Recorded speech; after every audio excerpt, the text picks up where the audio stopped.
제가 가진 책 440쪽 두 번째 문단. 지난주에 첫 번째 문단 잠깐 봤겠지만 거기에 보면 그 첫째 문단 밑에서 넷째 줄에 보면 한마디로 말해서 그리스도 자신이 의이다 이렇게 얘기했다는 거. 그래서 우리는 이 그리스도의 의만을 가지고 하나님 앞에 설 수 있다 그랬고요. 또 그는 그의 고난과 죽음을 통해 자신과 자신의 백성을 위하여 모든 죄책과 형벌로부터 자유로운 영생에 들어가고 하나님 오른편에 있는 장소를 취할 권리를 얻었다 이렇게 얘기를 했습니다. 자, 그 밑에 문단. 우리를 의롭게 하시는 의는 그리스도의 인격으로부터 분리될 수 없다. 그것을 구성하는 물질적인 선물이든 영적 선물이든 그것을 그리스도께서 자기와 상관없이 줄 수 없고 우리 또한 그리스도의 인격에 관계없이 그것을 받을 수 없다. 자, 우리가 이런 것들을 우리가 이제 그리스도의 그리스도와의 연합을 우리가 좀 생각을 해야 됩니다. 우리가 구원을 받는다는 것은 그리스도와의 연합을 통해서 누리게 되는 겁니다. 칭의도 마찬가지입니다. 칭의도 법정적 칭의가 있지만 또 그리스도와의 연합을 통한 그런 주관성도 있습니다. 그래서 그리스도와의 연합이 없이는 아무것도 할 수 없어요. 자, 이때 연합이라고 그랬을 때 우리는 그리스도의 인성과의 연합을 물론 이제 그리스도와의 연합이지만 그리스도의 인성이 없다면 우리와의 연합이 이루어질 수 없습니다. 그래서 그리스도의 인성이 중요한 거예요. 우리가 그리스도의 인격, 이러면 신성과 인성이 한 인격 안에 연합되어져 있다. 그럼 신성도 있고 인성도 있는 거예요. 그러면 이 인성이 없이는 피 흘림이 없죠. 그렇죠? 피 흘림이 없으면 죄 사함이 없잖아요. 또 인성이 없이는 율법 아래에서 하나님을 섬기고 또 하나님의 의를 따라 순종하실 수 없잖아요. 그렇죠? 인성이 있어야 됩니다. 인성 없이는 우리의 구원이 이루어질 수 없습니다. 중요한 겁니다. 자, 그리스도의 피 흘리심만 중요한 건 아니에요. 당연히 피 흘리심은 굉장히 중요해요. 왜냐하면 피 흘림 없이는 사함이 없다 그랬으니까. 자, 이 피 흘리심을 통해서 그리스도가 죽으시잖아요. 그렇죠? 생명은 어디에 있어요? 피에 있음이라. 이렇게 말씀하죠. 그러므로 피 흘림이 없은즉 사함이 없단 말은 그리스도의 생명의 값을 치르지 않으면 우리의 죄값은 치르거나 속상할 수 없다. 만족시킬 수 없다. 이런 얘기죠. 우리 문병호 총신대 교수님은 이것을 그리스도의 물음이다. 물음이란 말은 만족이란 얘기예요. 우리가 라틴어로 사티스팍치오라고 이렇게 부르는데 그게 뭐냐면 하나님의 공의에 요구하는 그 값에 충족되는 가치를 제공한다 이 말인 거예요.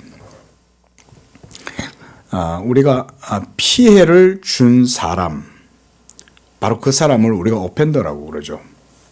그렇죠? 그리고 피해를 당한 사람은 바로 그 값을 요구할 수 있는 그런 권리를 가지고 있는 거죠. 그때 피해를 당한 사람에게 가해자가 보상을 해줘야 되겠죠. 그때 보상해 줄 때 그 보상의 요구 수준은 하나님의 공의의 절대적인 가치 기준을 충족시켜야죠. 왜냐하면 피해를 당하신 분이 누구예요? 하나님이잖아요. 그렇죠? 하나님께서 아담의 불순종과 범죄함으로 인하여 하나님과의 언약이 깨어졌죠. 하나님과의 언약이 깨어졌을 때에 그 깨어진 언약에 대한 보상을 치러야 될 거 아니에요. 우리가 계약을 파기했을 때 그러면 우리가 민법상이든 사법상이든 그렇죠? 보상해야죠. 사법적인 그런 처벌을 받든지 또는 민형사상의 그런 보상도 해줘야 돼요. 그렇죠? 그래서 이런 측면들을 생각했을 때 우리가 그래서 물어준다. 그래서 문병호 교수님은 그거를 기독론을 공부를 하셨기 때문에 그거를 그리스도의 물음이다. 뭐 이렇게 이제 자꾸 표현을 하세요. 그냥 만족이라 그러면 돼요. 하나님의 공의를 만족시키신 거예요. satisfaction 시킨 거예요. 그 값이, 예? 그 물어주는 가치, 값. 물어준다. 우리 물어준다 그러죠. 그죠? 물어준다. 뭐, 우리가 남의 재산을 손괴했다. 그럼 그거 물어줘야죠. 그냥, 형사법적으로는 어떤 사법적으로는 문제가 아니고 민법적으로 문제가 될 수도 있고 아니면 강도 또는 절도 이래가지고 이런 경우는 이제 형사법적인 처벌이 되겠죠. 그렇죠? 어쨌든 보상이든 배상이든 해줘야죠. 근데 그 값을 그리스도께서 자기의 몸으로 치르셨다 얘기예요. 그걸 그리스도의 물음이다. 일반적으로 신학자들은 만족이다, 충족이다, 이렇게 씁니다. 저는 그냥 만족이라고 해도 큰 문제가 없다고 생각하고, 또 물음이라는 의미를 문병호 교수님이 쓰시는 이유는 뭐냐면, 이게 이제 물어준다와 함께 또 다른 이중적 의미가 있어요. 이번에는 뭐냐면, 물러준다. 이런 말이에요. 우리가 이제 유언적인 의미에서 보면 상속을 할 때 내 재산을 내 상속자에게 물려준다 이런 의미도 있죠. 그런 의미도 같이 쓰시는 것 같아요. 그러니까 중의적이죠. 중의적. 이중적 의미가 있는 거죠. 그죠? 그래서 그런 의미에서 언약적인 표현이 거기에 함의되었다. 이렇게 이제 생각을 하시고 물음이다 이렇게 쓰시는 것 같은데 좋아요. 그렇게 쓸 수도 있고요. 만족 이렇게 해도 됩니다. 자, 어쨌든 그러니까 우리의 모든 의는 이제 율법 행위로 말미암는 의는 안 되죠. 이거는 이제 우리 예수 믿는 분들은 다 인정해야 됩니다. 율법 행위로 말미암아 하나님의 율법이 요구를 이룰 수 있는 사람은 없어요. 한 사람도. 그것은 오직 그리스도만이 하실 수 있어요. 그리스도가 첫사람 아담의 자리에 대신 서시고 그래서 하나님의 택하신 자들, 하나님께서 창세전에 아들에게 주신 자들을 위하여 그들을 위하여 둘째 아담, 마지막 아담이 되셔가지고 그들의 자리에 서서 하나님의 율법 요구의 의의를 다 자기의 몸으로 이루셔야 돼요. 그리고 자신의 순종을 통해서 하나님의 그 의가 충족되도록 하셔야 됩니다. 이것에 대해서 우리가 전통적으로는 신학에서는 이제 적극적 순종 또는 능동적 순종 또 수동적 순종 이렇게 두 측면으로 이해를 해요. 그래서 능동적 순종이라는 말은 율법 아래에 나시고 모든 의를 자기의 전체 생애의 순종을 통해서 행하신 것, 이때 행하신 것, 액티브 오비디언스라고 해서 이것을 능동적 순종이라고 그러는 거예요. 그러니까 우리가 행할 수 없는 것을 그리스도는 자신의 순종으로 전체 생애를 통해서 행하신 거죠. 이걸 우리가 신학에서 적극적 순종, 능동적 순종 이렇게 말합니다. 그 다음 또 우리의 형벌도 공의가 요구하잖아요. 그죠? 우리가 죄인이잖아요. 죄인들인 우리가 당해야 되고 받아야 될 저주와 진노 그리고 형벌 이걸 우리가 다 받아야 되는데 그렇게 되면 우리는 이제 멸망당하는 거죠. 영원한 하나님의 공의의 형벌로 말미암는 지옥의 형벌을 당할 수밖에 없어요. 그게 둘째 사망이잖아요. 근데 예수님께서 우리를 위하여 여호와의 고난받는 종 우리가 이사야서 53장에 나오죠. 그렇죠? 그가 징계를 당함으로 우리가 나음을 입었고 그가 채찍에 맞음으로 우리가 하나님 앞에서 나음을 입었다. 이런 얘기를 이사야 선지자가 하죠. 바로 그 그리스도의 고난이 우리로 하여금 모든 형벌에서 벗어나게 하는 거죠. 그래서 그리스도의 고난은 죽기까지 순종이죠. 그리스도가 죽으셔야 돼요. 왜냐하면 우리의 죽음을 대신해서 죽는 거니까. 그래서 그리스도의 십자가에서 우리가 뭘 봐야 되나? 바로 나 자신의 죽음을 그리스도의 십자가에서 봐야 되는 거예요. 그게 보이지 않으면 예수 믿는 것이 항상 겉절이만 그냥 맴돌아요. 그리스도의 십자가에서 내가 못 박혔다는 사실을 거기서 인식하지 않으면 일평생 복음의 주변에만 맴돌아요. 뭔가 알 듯 말 듯한데 이게 뭐지? 이러면서 매일 의심 속에서 맴돕니다. 평생. 그래서 그리스도의 십자가에서 내가 죽어야 된다고요. 응? 내가 그리스도와 함께 십자가에 못 박혔나니 그럼 못 박혔다는 사실을 내가 확신할 수 있냐 이거죠. 그거 확신하지 못하면 평생 교회 다녀도 복음의 은혜를 못 누려요. 복음의 자유 못 누려요. 복음의 담대함과 복음의 확신과 복음의 평안과 복음의 위로와 복음의 안식을 못 누려요. 뭔가 알듯한데 목사님이 막 설명해 줄 때는 아 그런 건가 보다 싶은데 내가 예수와 함께 십자가에 못 박혀 죽었다는 사실을 내가 믿고 고백하지 않으면 그저 겉절이만 그냥 맴돌아요. 그냥. 꼭 기억하세요. 우리 예수 믿는 분들은 꼭 기억해야 됩니다. 그리고 이런 모든 의가 바로 그 그리스도의 인격에서 우리가 받아들이는 거예요. 이게 이제 중요한 겁니다. 좀 깊이 있게 설명도 할 수 있지만, 자, 우리가 간단하게. 자, 지금 바빙크 같은 교의학자가, 신학자는 이제 우리의 칭의에 대해서 논하면서 이 칭의를 그리스도의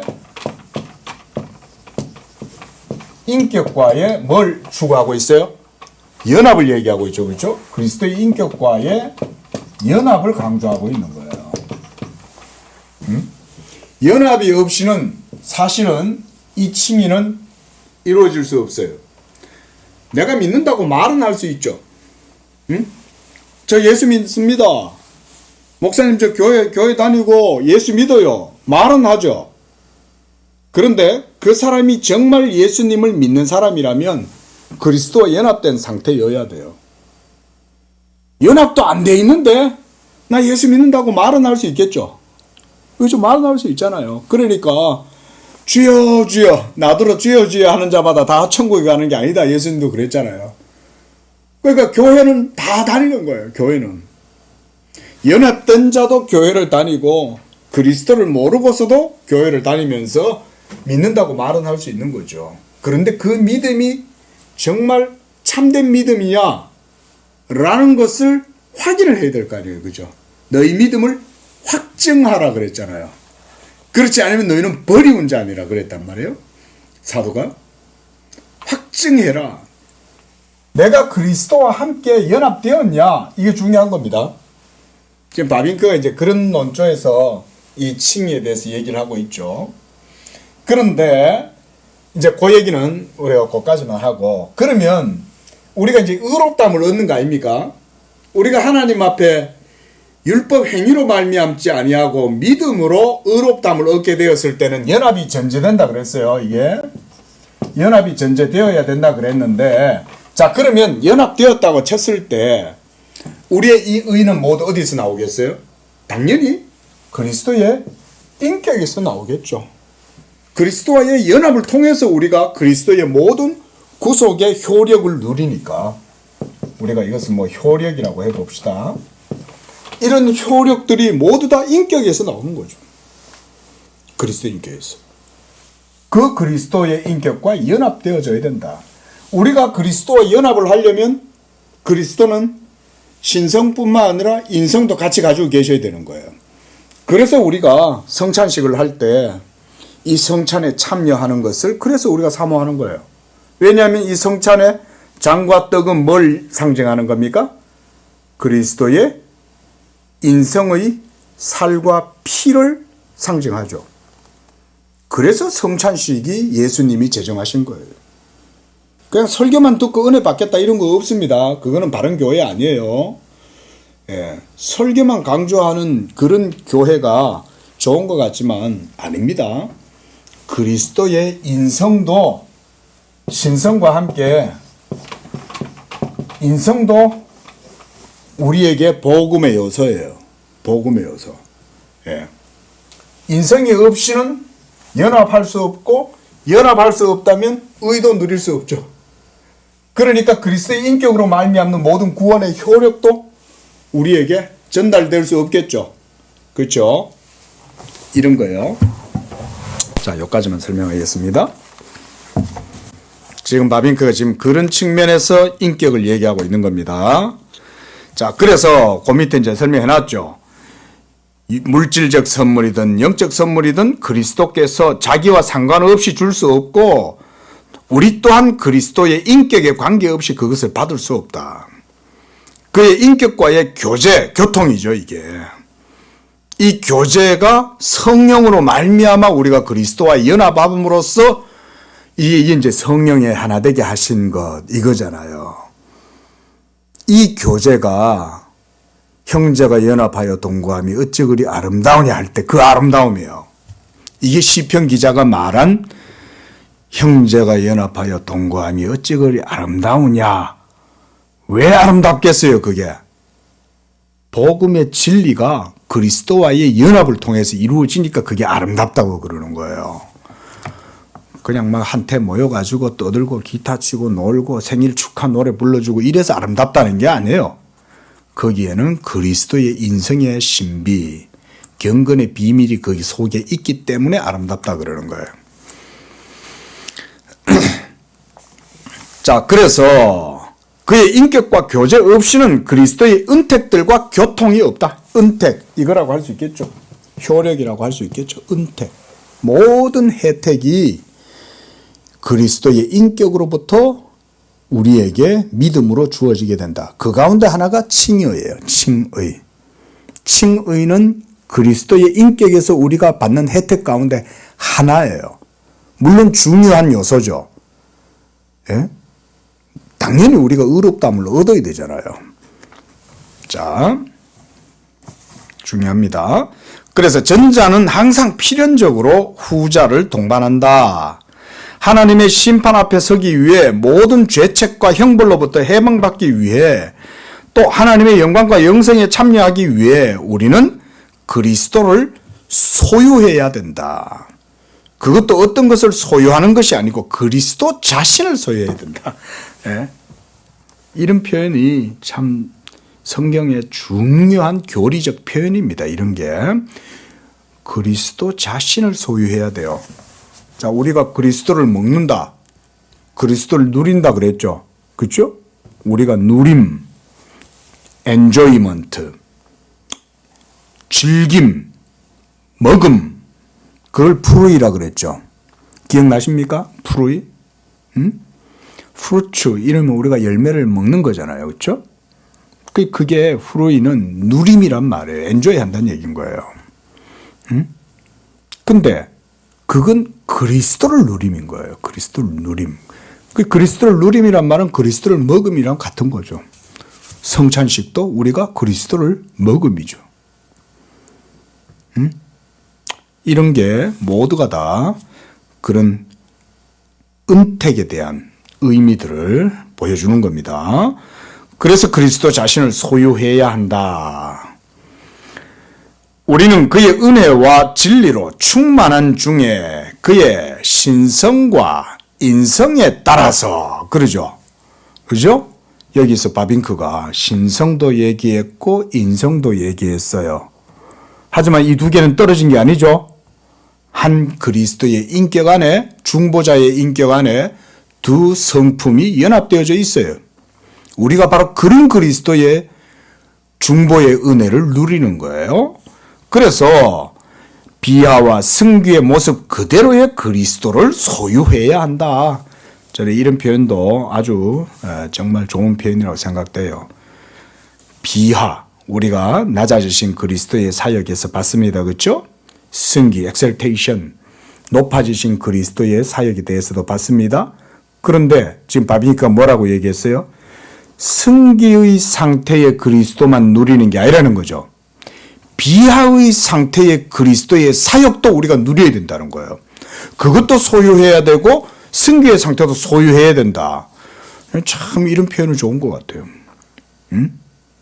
그러니까 이게 참 바비니까 뛰어난 신학자인 거예요. 단순하게 보지 않는 거죠. 신학을 통으로 보는 거예요. 통으로. 그래서 우리가 이제 말씀 공부할 때는 특히 바빙크 같은 이런 신학자를 우리가 책을 읽을 때는 바빙크 사유를 어느 정도 우리가 따라가려고 노력해야 돼요. 이런 게 이제 통으로 보는 거예요. 통으로. 그러니까 한 측면만 보지 않는 거죠. 그죠? 전체 통전적, 우리가 뭐 통전적이다. 막 이렇게 홀리스틱하게 모든 것들을 다 전방위적으로 다 볼 수 있는 이런 이제 사유가 필요한 거죠. 기독론을 바빙크가 지금 그렇게 보고 있는 거잖아요. 자, 그래서 그 다음 줄도 한번 읽어봅시다. 설명을 해놓은 거예요. 십자가에 달리시고 영광을 얻으신 그리스도. 십자가에 달리신 것은 비하죠. 영광을 얻으신 건 승귀죠. 그래서 이 모든 것들을 가지고 있는 그리스도는 하나님께서 우리에게 은혜로 의롭다 하심으로 주신 디카요신의 righteousness, 바로 의다. 그래서 예수는 하나님께로 나와서 우리에게 거룩함과 의로움이 되셨다. 그러죠. 성경에.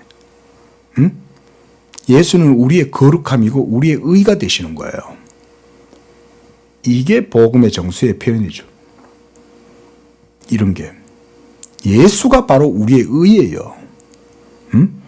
자, 다시 한번 강조해 봅시다. 예수가 나의 의다. 나의 의는 오직 여호와 예수 그리스도 외에는 없습니다. 라고 이렇게 고백할 때 나는 그리스도와 어떤 상태여야 그게 가능합니까? 그리스도와 내가 연합이 되어져 있어야 그리스도를 누릴 거 아니에요. 그죠? 내가 그리스도 안에 있고 내 안에 그리스도께서 계시고 그래서 그와 내가 연합되어져 있어야 그리스도는 나의 의죠. 맞죠? 그리스도는 저 밖에 계시는데 내가 그리스도를 소유하고 누리고 있지도 못하는데 그리스도는 나의 의다 라고 얘기하면 그게 무슨 효력이 있겠어요? 그죠? 아무 효력이 없죠. 예? 그러니까 이게 개혁신학하는 이런 바빙크 같은 분들은 벌써 연합부터 딱 얘기하잖아요.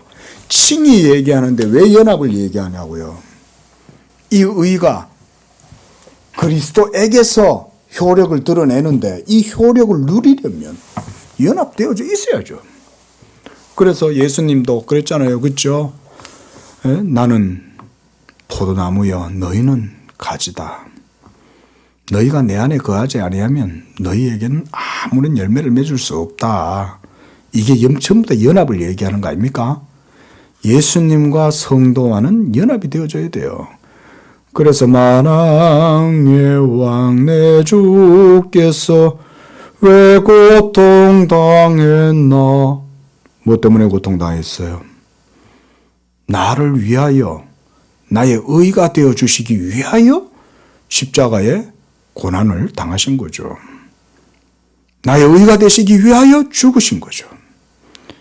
그러므로 그와 연합되었기 때문에 그의 죽음은 누구의 죽음이에요?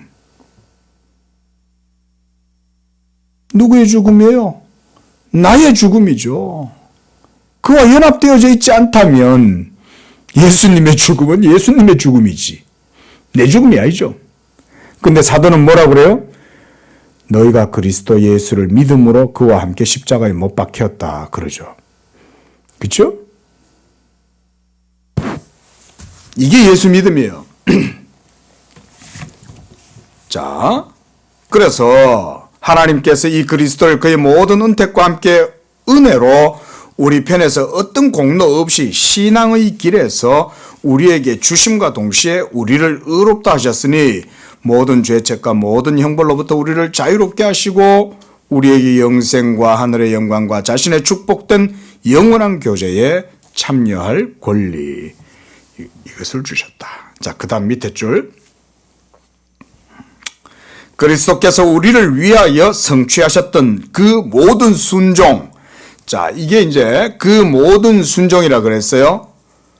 여기에 십자가에 죽으신 순종만 있는 게 아닙니다. 그건 형벌당하신, 우리가 수동적 순종이죠. 당하신 순종. 그 모든 순종이라는 측면은 적극적 순종도 여기 같이 포함되어 있어요. 예? 이런 걸 바빙크 같은 분들은 그냥 안 넘어가는 거예요. 다 글을 쓸 때 그걸 다 염두하고 통으로 그냥 그걸 얘기를 다 같이 하고 있는 거예요. 그리스도의 율법에 대한 모든 의를 행하신 순종도 여기에 다 포함되어 있어요. 그러니까 그 모든 순종이라 그러는 거예요. 아니면 그냥 하나의 순종만 얘기해도 되는데 십자가에서 죽으셨다, 고난당하셨다, 죽으시기까지 순종하셨다, 뭐 이렇게만 얘기해도 되는데 왜 그 모든 순종이나 그러냐 이거죠. 그래서 우리 자신이 성취하였던 것처럼 이렇게 얘기하죠. 우리가 한 게 아닌데 예수님이 대신 했는데 그것이 마치 우리가 한 것처럼 하나님이 우리를 여겨주신다 이 말인 거예요. 우리는 율법을 행하지도 못했고 율법의 형벌도 우리가 당한 게 아닌데 예수가 우리를 대신하여 그 모든 의를 다 순종하시고 행하시고 이루심으로써 이제 우리 것인 양 하나님이 여겨주시는 것. 이게 바로 뭐예요? 이게 바로 칭의죠. 이게 칭의예요. 이걸 우리가 임피테이션, 전가다 그런 거죠. 전가. 그리스도가 하나님의 모든 의를 다 행하시고 이루셨을 때에 이제 예수 믿는 우리는 그와 연합되었으므로 그가 우리의 머리잖아요. 우리는 그의 몸이잖아요. 그 연합되었으니까 그리스도는 우리의 의가 되시고 거룩함이 되시고 우리는 값 없이 은혜로 의롭다함을 얻는 것. 이게 칭이죠.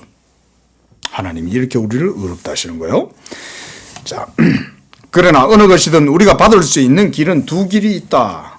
우리는 그것을 법적인 선언에 의해 소유할 수 있고 법적인 선언에 기초하여 그 전이나 그 후에도 우리는 소유할 수 있다.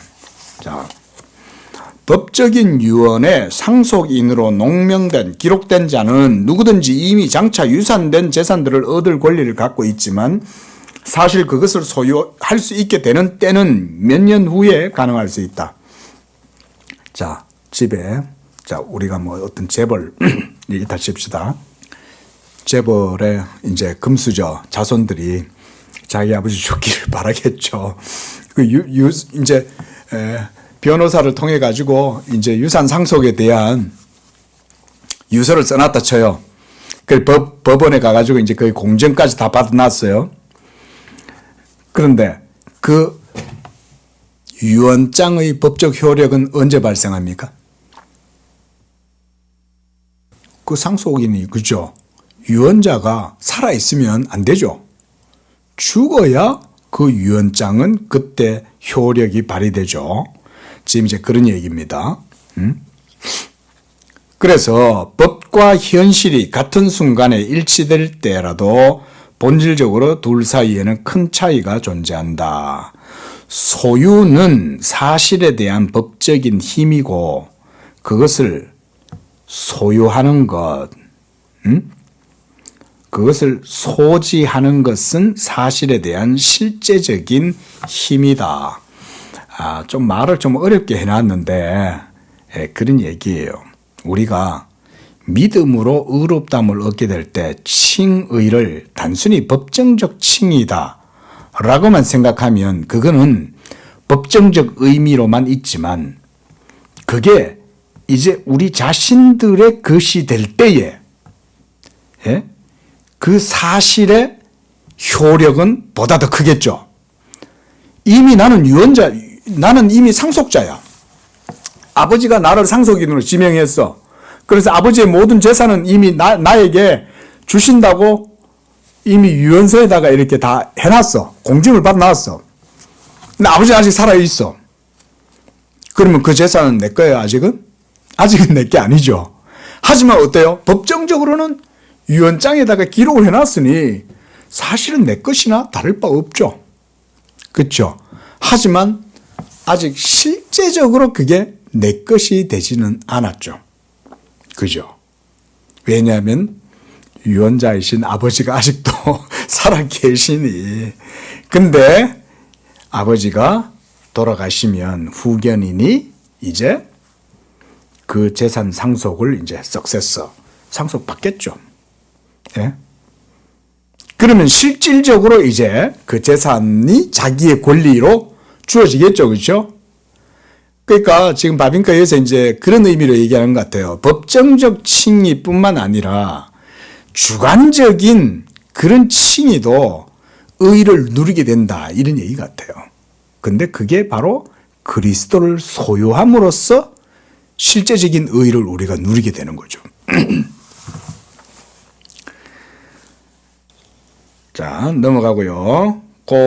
방금 그 441쪽 첫째 문단 밑에서 셋째 줄에 보면 하나님의 형상으로 창조되었기 때문에 그 어떤 것을 소유하고 사용할 수 있는 권리를 가지고 있다. 이런 의미에서 예를 지금 든 거예요. 자, 두 번째 문단. 그 모든 것이 영적인 영역에도 적용된다. 칭의의 영적 의미에 대해서 이제 얘기하는 거죠. 왜냐하면 우리는 하나님과 여러 가지 관계에 있다. 그는 우리의 창조자고 우리는 그의 피조물이며 하나님은 도자기공이시고 그러니까 진흙을 빚으시는 토기장이고 이런 말이죠. 토기장이시고 우리는 그 손에 있는 진흙이다. 그가 건축자고 공인이라면 우리는 그의 성전이요. 그는 신부이고 우리는 포도나무 가지들이다. 그는 신부이고 신랑이고 이래야 되는데 이거는 나중에 한번 번역본을 한번 봅시다. 원본도 보면 되겠죠. 자, 크게 중요한 건 아니고 그는 우리 아버지요 우리는 그의 자녀들이고 세상에 존재하는 신랑과 신부, 남자와 여자, 부모와 자녀, 왕과 신하 사이의 모든 관계들이 성경에서 일반적인 사람 신자들과 그와의 풍부하고 다양한 관계를 깨닫기 위해 이런 개념들이 동원되고 있다는 거죠. 그렇죠? 성경 속에는 하나님과 우리와의 관계를 이렇게 많이 이런 식으로 비유적으로 묘사하잖아요. 우리가 이런 내적 관계 내용을 해를 끼치지 않는다면 그 중에 어떤 것도 거절될 수 없다. 그와 같이 우리가 하나님과의 자녀적인 관계에 있기도 하다. 탕자는 타락한 경우에도 아들의 이름을 붙이고 다니나 그는 잃어버리고 죽은 아들이었고 그가 죄를 고백하고 아버지께 돌아왔을 때 비로소 다시 발견되었고 살게 되었다. 탕자가 아버지의 재산을 자기에게 아버지 저한테 유산 상속해 주실 거 있잖아요. 아직 아버지 안 돌아가셨지만 어차피 저한테 주실 거 저 주세요. 이런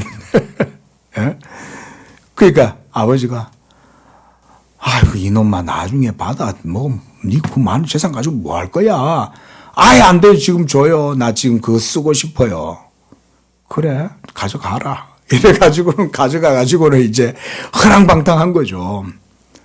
자, 그렇게 허랑방탕하면서 아버지의 품을 떠났을지라도 그는 법정적으로는 바로 그 자녀죠. 그죠? 아들이죠. 집을 나갔지만 아들이에요. 법적인 지위는 아들이죠. 근데 지금 아버지의 은혜를 누리고 있습니까? 밖에 나가가지고는 돼지 쥐염 열매 먹고 사람들한테 무시당하고 이러면서 그냥 이제 아버지한테 돌아오려니 염치는 없고 이러니 끝까지 버텨보는 거죠. 그러다 결국은 아버지한테 돌아오죠. 그때 돌아왔을 때에 비로소 그가 아버지의 자녀로서의 모든 것들을 누리게 되죠. 그죠?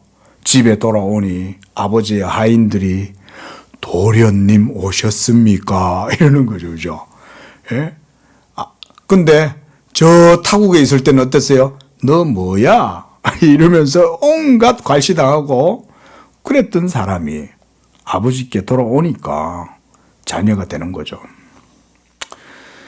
그래서 그와 동시에 우리는 하나님과 법적인 관계에 있기도 하다. 우리는 창조자고 그는 우리의 창조자시요. 그것 때문에 역시 우리의 입법자요 왕이요 재판관이시다. 성경이 그것을 명백히 표현하고 있다. 그 밑에 줄. 법의 의미는 우리의 영혼에 깊이 자리하고 있고 모든 민족과 인간에게 소유되어 있다. 법적인 개념은 모든 장소와 모든 시대에 걸쳐서 동일하다. 법은 안 바뀌죠. 그죠? 이게 객관적인 거잖아요. 이 법칙은 어디든지 항상 만구불변의 법칙으로 항속적으로 존재하죠. 항구적인 거죠. 그래서 법의 내용, 규례와 율례에 관한 차이는 있지만 법의 개념 자체는 시간, 장소, 운동, 삶, 선, 악의 개념 똑같이 역사가 없다. 그 자체가 객관적이니까 역사를 초월해 있는 거죠. 항구적이란 말은, 보편적이란 말은 모든 시대에 동일하게 다 적용되죠. 2000년 전에 삼강오륜, 오늘날도 삼강오륜 있죠. 그죠?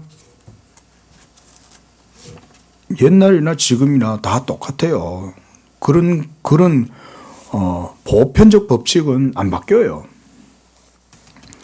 그런 얘기죠. 그것은 인간 본성 속에 그래서 심겨져 있는 것이요. 점점 더 의식화되는 개념에 속해 있다. 그렇게 원시적인 민족도 없다. 저 아마존에 콜라병 들고 하늘에서 떨어진 콜라병을 들고 있는 그런 원시인들도 사실은 다 그 속에 인간의 보편적 그런 모든 이성과 감정이 다 있죠. 푸시맨이라고 해서 부모를 공경해야 되는고자 하는 마음이 없습니까? 자녀를 사랑해야 한다는 마음이 없습니까? 선생에 대해서, 왕에 대해서 존경해야 한다는 마음이 없습니까? 다 있죠. 푸시맨도 그거 가지고 있어요. 바빙크 지금 그런 얘기하는 거예요. 모든 만국에 공통으로 적용될 수 있는 보편적 법적 개념은 누구에게나 다 있어요. 그렇죠? 442쪽 첫 번째 줄. 그리고 가장 넓은 의미에 있어서 하나님과의 관계 역시 그런 권리 아래 포괄되고 있다. 하나님과의 관계. 바로 하나님은 만물의 창조자, 또 우리의 아버지. 이런 것들은 항구적이고 객관적이고 보편적인 그런 법칙이죠. 그래서 각 사람은 자기 양심 속에 하나님을 경배하고 자기 양심의 법에 따라 살아야 하는 의무감을 느낀다. 또한 모든 사람이 이를 행하지 못할 때에는 죄책감을 느끼고 형벌받음이 마땅하다고 의식한다. 그래서 깨어진 행위 언약, 이게 아담 언약입니다. 왜냐하면 모든 인류는 다 아담의 후손이고 아담에게서 났잖아요. 그러니까 아담이 깨트린 그 행위 언약에 대한 죄책이 모든 죄인들 가운데 다 있죠.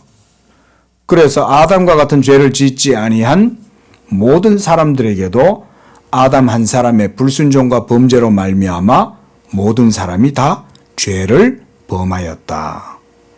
죄를 범했으니 모든 사람 속에는 이 행위 언약에 대한 불순종으로 말미암는 범죄로 말미암는 죄책이 그들 위해서 왕노릇하고 있는 거죠. 그렇죠? 왕노릇하고 있잖아요. 모든 사람이 죽기를 두려워하는 이유는 바로 그 하나님의 율법 공의의 형벌이 두렵기 때문에 죽음을 두려워하는 거예요.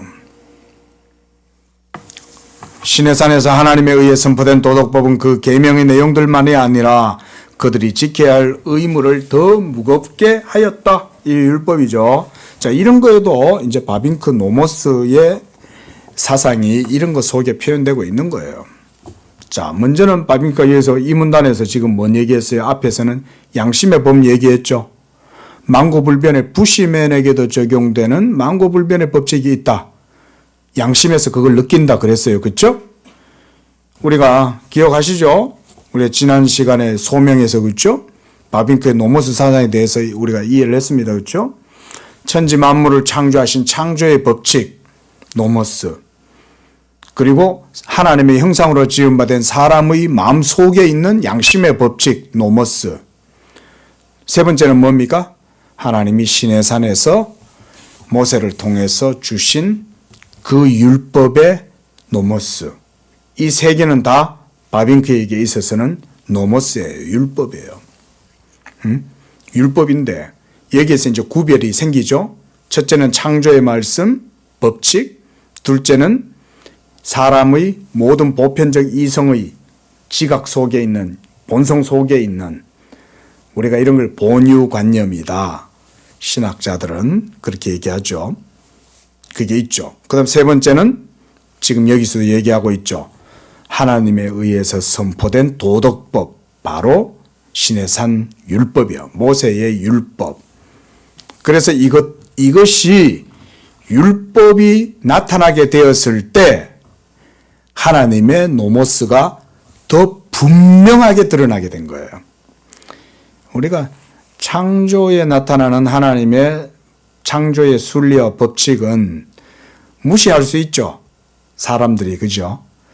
분명히 우리가 부정할 수 없고 명확한데도 불구하고 사람들은 그것을 어기고 부정하잖아요.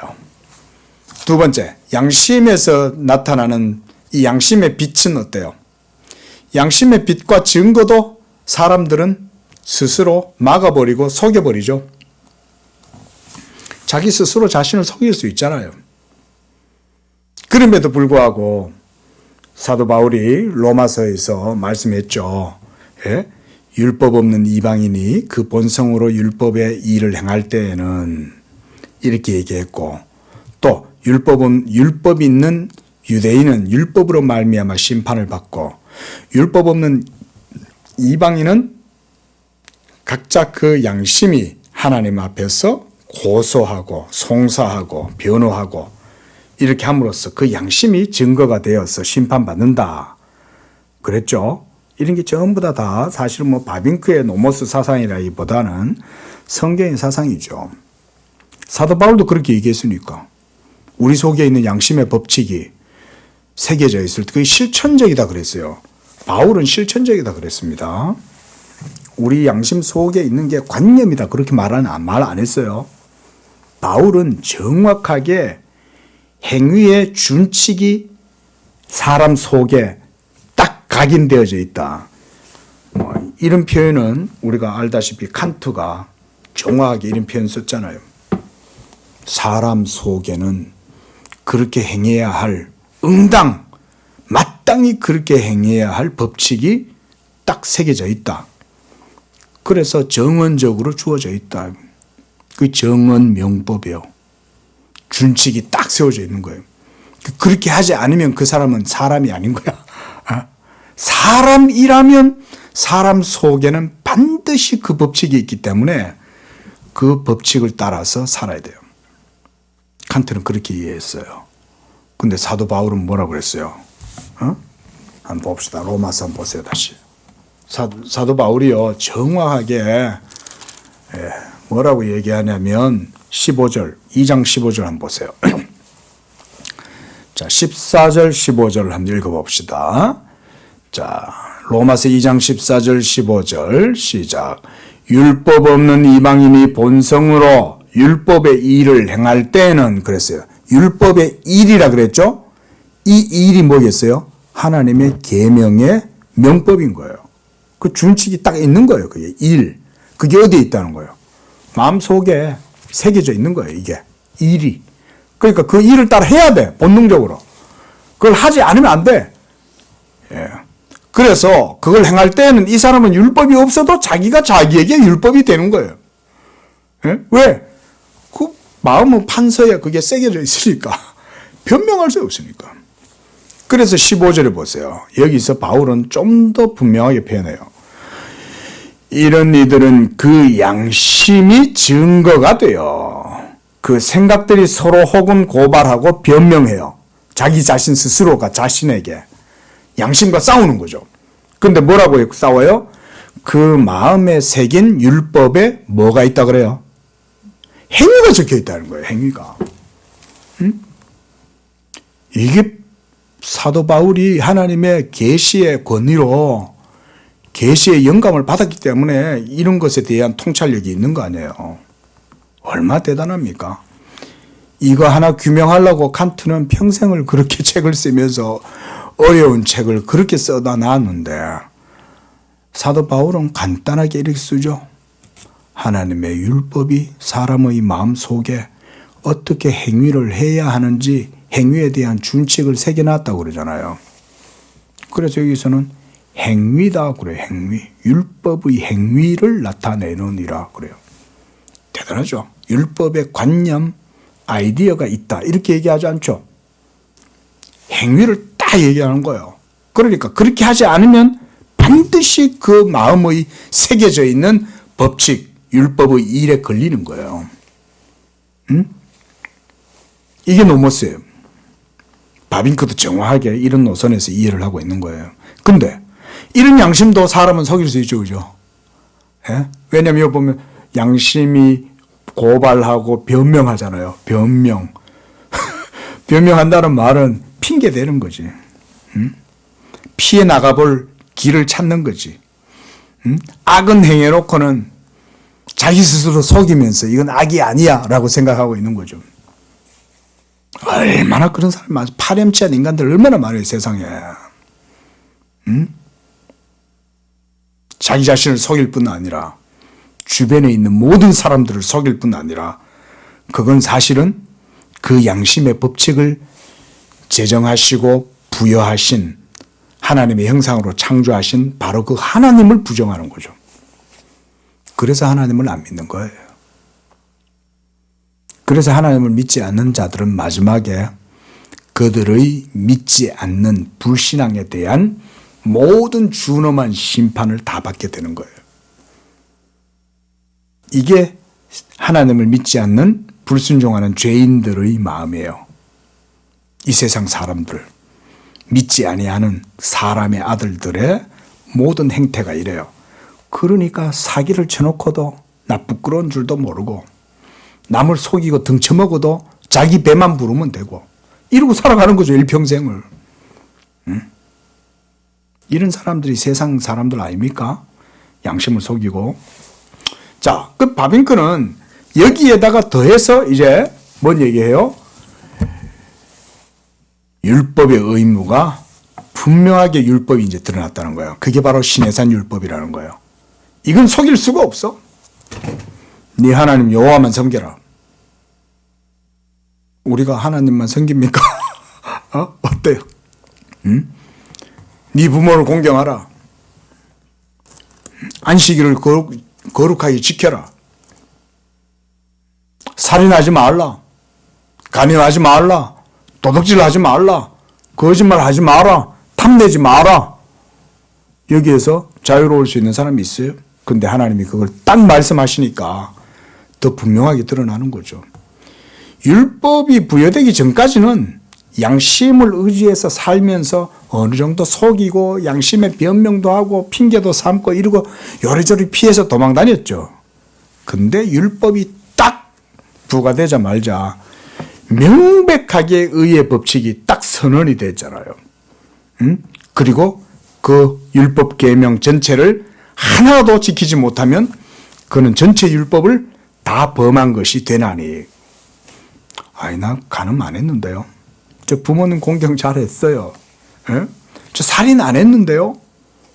근데 마음속에 도둑질을 한 거야.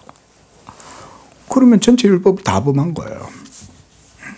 그게 하나님의 준엄한 법칙이죠. 엄격한 법칙이죠. 거기에 누가 의롭다함을 얻어요. 사실 그래서 예수님 뭐라 그랬어요?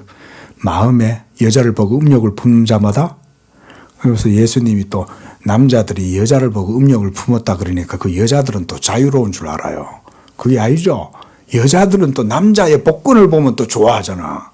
그럼 벌써 그 속이 다 벌써 가늠한 거야, 여자들도. 현빈이 오빠 보면 막 좋아서. 나 여자들이 이해를 못하겠어. 내하고 동갑내기 내가 아는 지인 아줌마가 있는데 TV에도 나왔더라고. 근데 깜짝 놀랐어. TV에서 봤어. TV에서. 그건 뭐예요? 하여간 세상에 가십거리를 찾잖아요. 그러니까 어디 막 이런 얼빠진 여자 하나가 있으니까 그거 가가지고는 그래 막 자기보다 나이 어린 연예인 쫓아다니는데 그게 다들 웃음거리가 되니까 방송국에 가서 찍는데 그게 부끄러운 줄도 모르고 TV에 나온 거야. 그런 것도 다 간음이에요. 간음. 그래. 하나님의 엄정한 율법이 그렇게 딱 적용되면 거기서 누가 자유로워요? 나는 젊고 예쁜 연예인 남자애 미소년 쫓아다니는데 그게 뭔 죄야. 우리 남편도 좋아해. 남편도 옆에서 또 아무 생각 없이 또 히히도 끄고 웃으면서 또 쳐다보고 있는 거지. 또 교회 다니는데 교회. 참. 예수 믿겠어요, 그 사람이? 그 사람 속에 예수님이 있냐고요? 그 사람 속에 예수님 있겠어요?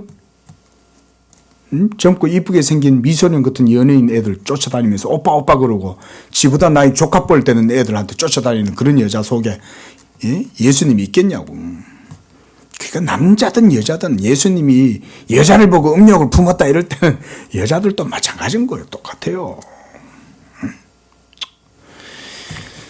자, 그 밑에 문장만 봅시다. 이런 법의 관계가 많은 사람들의 생각과 경향과 같이 복음에서 없이 된 것이 아니라 오히려 회복되고 완성되었다. 율법 안에서는 하나님이 심판자로만, 복음 안에서는 아버지로 나타났는데 율법과 복음 사이의 차이가 있는 것이 아니다. 율법과 복음의 차이가 신약과 구약의 차이보다 훨씬 덜 동일할 수 있다. 왜냐하면 구약에서도 하나님은 그의 백성 이스라엘에게 그의 은혜와 긍휼의 복음을 계시하셨기 때문이다. 이런 게 우리가 기본적으로 구약의 율법 속에 나타나는 복음의 약속 이렇게 표현하죠. 그 율법 안에도 복음의 약속이 계시되어져 있습니다. 이게 칼빈을 비롯해서 우리 정통 개혁 신학자들의 성경에 대한 바른 이해입니다. 율법 안에 계시된 그리스도, 믿음의 증거가 율법 속에도 있어요. 그래서 율법 안에도 복음의 약속이 있다 이렇게 얘기를 하죠. 그래서 율법은 은혜 언약에 이바지하는 입장에 있고 율법은 그러니까 복음을 위해서 있는 거예요. 또 약속에 뒤따르며 약속에 종속되어 있는 거예요. 율법이. 이런 표현은 저는 좋은 표현이라고 봐요. 율법이 복음에 종속될 뿐 아니라 약속에 따르는 것이다. 약속에 따르는 것. 종속되어져 있다. 좋은 표현 같아요. 저는. 그런 한에서 아버지와 같은 은총과 그의 양육하시는 지혜의 선물이 율법이다. 예? 우리 율법을 이렇게 이해하면 바르게 이해하는 거예요. 탈무드 율법에 대해서 바르게 이해한 거 아닙니다. 유태인 몇천 년의 지혜가 있는 탈무드다. 여러분 다 거짓말입니다. 그 탈무드 그런 식으로 보면 안 돼요. 그리스도를 읽어내지 못한다면 율법은 단지 정죄하고 쏘고 위선밖에 안 돼요. 탈무드 같은 거 보고 막 따라하는 사람도 있는데 성경에 대해서 무지해서 그래요. 절대 여러분 탈무드가 무슨 뭐 지혜다. 여러분 우리의 지혜는 누구예요? 예수가 우리의 지혜죠. 예수는 하나님께서 나와서 우리에게 지혜가 되시잖아요. 예수가 지혜인데 뭔 탈무드야 탈무드는. 성경도 모르고. 막 문의는 기독교인데 탈무드를 막 배우고 뭐 탈무드를 알면은 무슨 기독교인 줄 알아요. 성경 무식해가지고. 그런 거 아닙니다. 그 탈무드는 유대인들의 전통 속에서 율법을 그들 역사 속에서 경험을 했잖아요. 그죠? 수천 년 동안 율법을 그들은 경험했잖아요. 지금도 저 하마스하고 이스라엘에서 지금 전쟁하고 싸우고 있죠. 그들의 정신이 어디서 나왔겠어요? 용서와 화해 속에서 나왔습니까? 자비 속에서 나왔습니까? 아니죠. 이해는 이라는 거죠. 율법이죠. 응? 너들이 우리한테 그렇게 했으니 우리도 그대로 갚는다. 이거 아닙니까? 그 율법 정신을 우리는 놓치지 않겠다는 거 아니에요. 응? 이방 세계 모든 세계 사람들은 그걸 이해를 못해요. 유대인들의 그런 율법의 정신을. 근데 유대인들은 몇천 년 동안 그 전통과 정신이 계승되어 왔다고요. 반드시 갚아야 되는 거예요. 반드시. 지금 우크라이나의 대통령이 누굽니까? 젤렌스키가 유대인 아닙니까? 응? 그 율법에 대한 정신으로 투철하게 싸우니까 사실은 러시아가 아무 힘을 발휘를 못하지만 그렇다고 해서 율법의 약속이 그들 속에 작용하고 있다. 이래 보면 안 됩니다. 혹시나 그래 생각하시는 분들이 있으면 빨리 그 생각 버리세요.